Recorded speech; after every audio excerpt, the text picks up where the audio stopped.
ക്രിസ്തുവിൻ്റെ പരിപൂർണതയുടെ അളവനുസരിച്ച് പക്വതയാർന്ന മനുഷ്യരാകുന്നതുവരെ ശുശ്രൂഷയുടെ ജോലി തുടരേണ്ടിയിരിക്കുന്നുവെന്ന് ശ്ലീഹ നമ്മെ ഉദ്ബോധിപ്പിക്കുന്നു.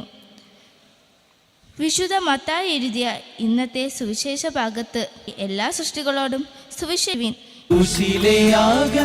പുനരർപ്പണം ക്രൂശിതൻ നൽകിടും ജീവാർപ്പണം നമുക്കണയാം ഈ അൾത്താരമുന്നിൽ ജീവിത ബലിയാം കാഴ്ചയുമായി പ്രിയ ദൈവത്തിൻ ജനമേ ആനന്ദ താരമുന്നിൽ ജീവിത ബലിയാം കാഴ്ചയുമായി. ഇതു ദിവ്യബലി, ഇതു സ്നേഹബലി, മണ്ണും വിണ്ണും ഒന്നിക്കും നേരം ഹൃദയ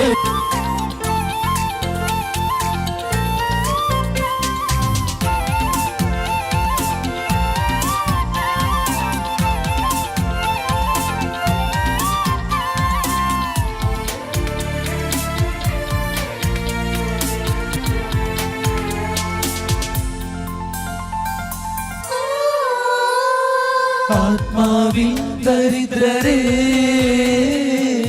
നിങ്ങൾ ഭാഗ്യവാന്മാർ. പിതാവിൻ്റെയും പുത്രൻ്റെയും പരിശുദ്ധാത്മാവിൻ്റെയും നാമത്തിൽ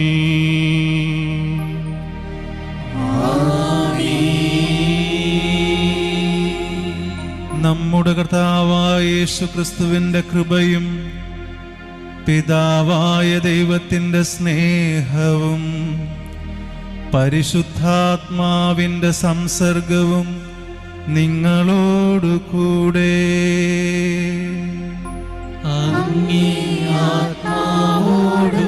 ചെയ്യേണ്ടത് അനുഗ്രഹമായി രക്ഷയായി മാറി നമ്മൾ ദൈവത്തിൻ്റെ പക്കലേക്ക് തിരിച്ച് യാത്രയായി സ്വർഗ്ഗ മണ്ണാകും, മണ്ണോടു ചേർന്നിടും, ധരയിൽ നീ ഒരു യാത്രികൻ, സ്വർഗം അകതാരിൽ കരുതിയിടണം. മനുഷ്യ നീ മണ്ണാകും, മണ്ണോട് ചേർന്നിടും. നീ ഇഷ്ടപ്പെട്ടാൽ ഇല്ലെങ്കിലും അത്രയേ ഉള്ളൂ ജീവിതം. നമ്മൾ എന്താ സ്വീകരിക്കുന്നത്? ആരെയാണ് സ്വീകരിക്കുന്നത്? ആരെയാണ് സ്വീകരിക്കുന്നത്? പരിശുദ്ധാത്മാവിനെ തന്നെയാണ്. അപ്പോൾ ഇവിടെയുള്ള വ്യത്യാസം എന്താണ്? ജ്ഞാനസ്നാന വേളയിൽ നമ്മൾ സ്വീകരിച്ച പരിശുദ്ധാത്മാവിനെ നമ്മുടെ സ്വന്തം അറിവോടും ആലോന ദൈവദാനമാകുന്ന പരിശുദ്ധാത്മാവിനെ മുദ്ര സ്വീകരിക്കുക. നിനക്ക് സമാധാനം.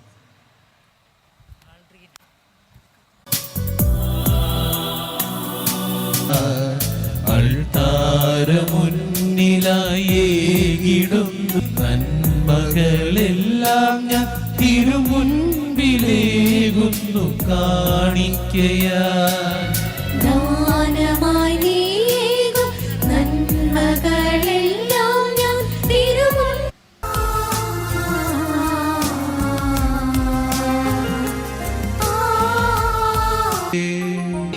സർവശക്തനായ ദൈവം പിതാവും പുത്രനും പരിശുദ്ധാത്മാവും നിങ്ങളെ അനുഗ്രഹിക്കുമാറാകട്ടെ.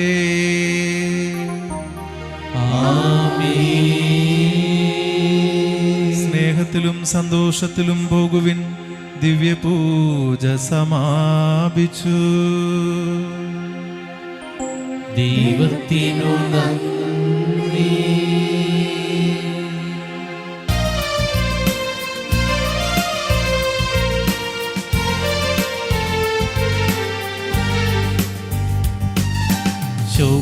ശോകാദൃശൂന്യം ഹൃദയം സ്നേഹത്തിൻ വീവേഗം സ്നേഹത്തിൻ്റെ പൂന്തണലേക.